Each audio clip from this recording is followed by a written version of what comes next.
আল্লাহকে ছেড়ে দিলেন কেন? আল্লাহর সাথে দুশ্মনী কেন?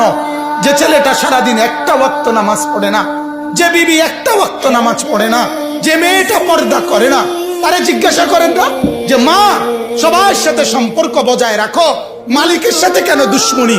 আল্লাহর লগে কি নারাজি হইলা? আল্লাহর সাথে কি দুশ্মনী? আল্লাহর লগে কেন রাগ করলা? কেন রাগ করলা?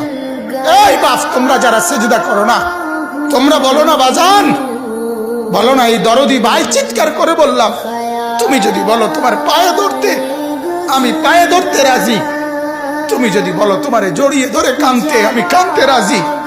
তুমি বলো কেন আল্লাহর সাথে রাগ করলা?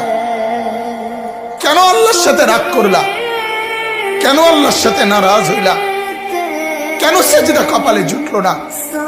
কেন মালিকের সাথে সারাদিনের এত কিছুর বিনিময়ে আল্লাহ তাআলা একটা মিস কল দিলে, 2 সেকেন্ডের একটা মিস কল দিলে বন্ধু, তুমি টের পাও তোমার মোবাইলে মিস কল আসছে। এত বড় মসজিদে 6টা মাইকের হরন দিয়া আল্লাহু আকবার বলে তোমারে ডাক দেয়, তোমার একটাবারও কানে লাগে না, বিবেকে লাগে না। তোর মতো সত্য ডাকাত, তোর মতো পাষাণ বেটা আর কে হইতে পারে? বেটা কথা বলেন না কেন? তুই ডাকাত, কত বড় ডাকাত? হ্যাঁ, এজন্য ইনশাআল্লাহ আল্লাহকে রাজি করব। বলেন ইনশাআল্লাহ।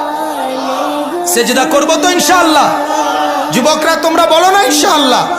নওজোয়ান তোমাদেরকে বলি, আমার আশা ভরসার স্বপ্ন এই নওজোয়ানদেরকে জাগানো। আমি সারা দিন রাত চাই যুবকরা জেগে উঠুক, কারণ আগামীর পৃথিবী, গোটা বিশ্ব 2 ভাগ হবে। এটাই পৃথিবীর পুরা ভবিষ্যৎ। এক ভাগ পুরাপুরি দাজ্জালের অনুসারী কাফের, আরেক ভাগ মাহাদির অনুসারী ইমানদার। এই 2 ভাগে পৃথিবী অচিরেই বিভক্ত হয়ে যাবে। তুমি যদি মাহাদির পক্ষে থাকতে না পারো, তুমি যদি দাজ্জালের ধোকায় পড়ে যাও, আল্লাহর কসম ঈমান নিয়ে কবরে যাইতে পারবা না।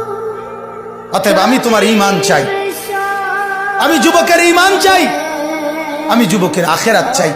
আল্লাহ তাআলা আমাদের প্রত্যেককে ঈমান আমলের দৌলত দান করেন, কবুল করেন।